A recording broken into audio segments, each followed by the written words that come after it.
అదే విషయం ఏంటంటే ఇది చాలా దురదృష్టకర సంఘటన. ఎందుకంటే టీటీడీ ఈసారి లక్షలాది మంది ప్రజలు వస్తారనే సంగతి తెలిసి చాలా ఏర్పాట్లు కూడా చేస్తున్నారు. ఈ టీటీడీ చేసిన ఏర్పాట్లని, ప్రభుత్వం చేసిన ఏర్పాట్లని కూడా నిన్న ఉదయమే చాలా మంది భక్తులు కూడా కొనియాడిన సందర్భాన్ని కూడా ఈ సందర్భంగా గుర్తు చేయాలి. నిజంగా ఒక దురదృష్టం. ఒక ప్రాణాన్ని కాపాడిపోయిన సందర్భంలో జరిగిన సంఘటన అక్కడ తొక్కిసలాట జరిగింది. దురదృష్టవశాత్తు సుమారుగా 5గురు ఒక చోట, 6గురు ఒక చోట కూడా చనిపోవడం, ఒకరు ఒక చోట, 5గురు ఒక చోట, ఒకరు ఒక చోట చనిపోవడం జరిగింది. ఓవరాల్ గా 6గురు చనిపోవడం జరిగింది. ఆ 6గురులోని కూడా ఎక్కువ మంది మన విశాఖపట్నం ప్రజలు వాసులు కూడా ఉండటం నిజంగా చాలా బాధాకరం.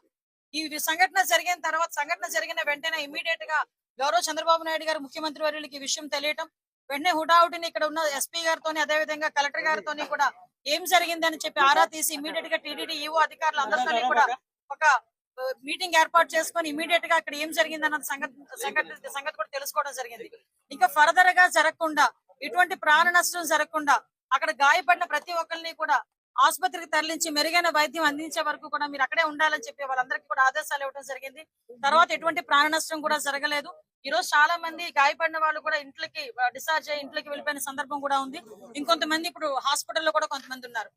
చనిపోయిన వాళ్ళందరికీ కూడా ప్రాణాన్ని తిరిగి తీసుకురాలేం, కానీ కంపల్సరీగా కుటుంబానికి ఆదుకోవాలని చెప్పి ఇతర రాష్ట్ర ప్రజలకి కూడా ఈ రోజు కాంపెన్సేషన్ అనేది అనౌన్స్ చేయడం జరిగింది. ఎందుకంటే ఎవరైనా భక్తులందరూ కూడా ఇక్కడికి రావడం జరిగింది కాబట్టి ఇక్కడ గవర్నమెంట్ ఈ రోజు బాధ్యత తీసుకుని వాళ్ళందరికీ కూడా కాంపెన్సేషన్ ఇవ్వడమే కాదు, వాళ్ళని ఎంత గౌరవంగా ఇక్కడ నుంచి మళ్ళా ఆ ప్రాంతాలకి పంపించి ఆ దహన సంస్కారాలు జరిగే కార్యక్రమం వరకు కూడా చూసుకోమని ఈ రోజు గవర్నమెంట్ కూడా ఆదేశాలు ఇవ్వడం జరిగింది.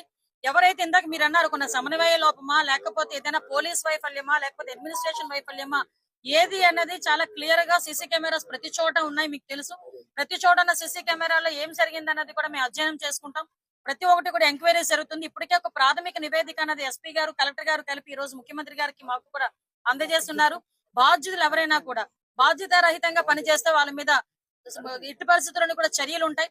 కంపల్సరీగా ప్రభుత్వపరమైన చర్యలు ఉంటాయి. అందులో కూడా వెనకాడే పరిస్థితి లేదు. ఫర్దర్ గా ఇటువంటి సంఘటనలు జరగకుండా చూసుకునే బాధ్యత కూడా తీసుకుంటాం. ఎప్పుడు లేని విధంగా ఎప్పుడు ప్రతిసారి వస్తూనే ఉంటారు లక్షలాది మంది ప్రజలు. ఇంకొంచెం ఇంకా చాలా ఎక్కువ మంది వచ్చారు. దానికి తగ్గట్టుగానే ఈ రోజు అన్ని ఏర్పాట్లు కూడా చేసుకున్నాం. దయచేసి ప్రజలందరూ కూడా, ముఖ్యంగా ప్రతిపక్షాల వాళ్ళు, ప్రజలు అందరూ కూడా అర్థం చేసుకోవాల్సిన విషయం ఏంటంటే ఇది ఒక దురదృష్టకరమైన యాక్సిడెంట్ సంఘటన జరిగింది.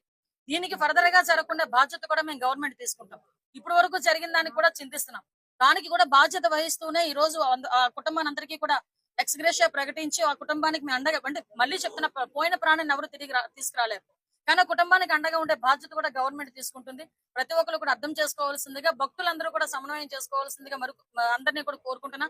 లక్షలాది మంది ప్రజలు వస్తారు. అందరూ వైకుంఠ ఏకాదశినే దర్శనం చేసుకుందాం అనుకుంటారు. టీటీడీ కూడా ప్రకటించింది 9 రోజులు కూడా ఉత్తర ద్వార దర్శనం ఇస్తామని చెప్పి టీటీడీ కూడా ప్రకటించడం జరిగింది.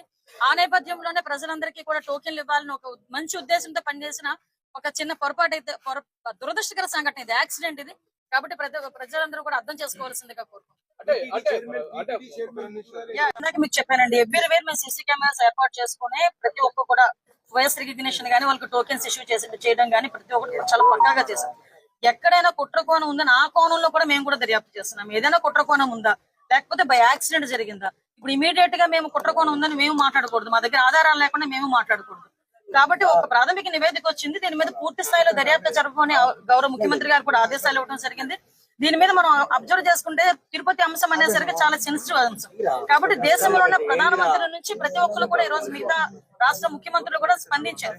కాబట్టి చాలా సెన్సిటివ్ ఇష్యూ, కాబట్టి ఏది పడితే అది మాట్లాడకూడదు. మా చేతులకి పూర్తి నివేదిక వచ్చిన తర్వాత డెఫినెట్ గా బాధ్యులు ఎవరైతే ఉన్నారో వాళ్ళందరి మీద చర్యలు తీసుకుని పడితే అందులో వెనుకడే ప్రసక్తి లేదు. భక్తులు శ్రేయసే ముఖ్యంగా మేము పనిచేస్తున్నాం.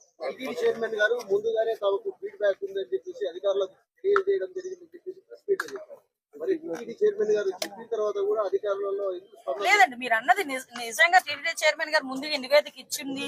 మా అధికారులు కనుక అడ్మినిస్ట్రేషన్ విషయంలో ఎక్కడైనా లోపాలు జరుగున్నాయో ఇప్పుడు మాకు ఎలాగో మన సీఎం గారు వస్తున్నారు, ఇప్పుడు సీఎం గారు వచ్చేసరికి మాకు క్లియర్ నివేదిక ఉంటూ ఉంటుంది. నిజంగా అలాంటి పరిస్థితులు ఏమైనా ఉన్నాయి, ఎవరైనా ఏ స్థాయిలో వ్యక్తి అయినా కూడా అతని మీద చర్యలు తీసుకోవడానికి ఎక్కడ కూడా వెనుకాడం.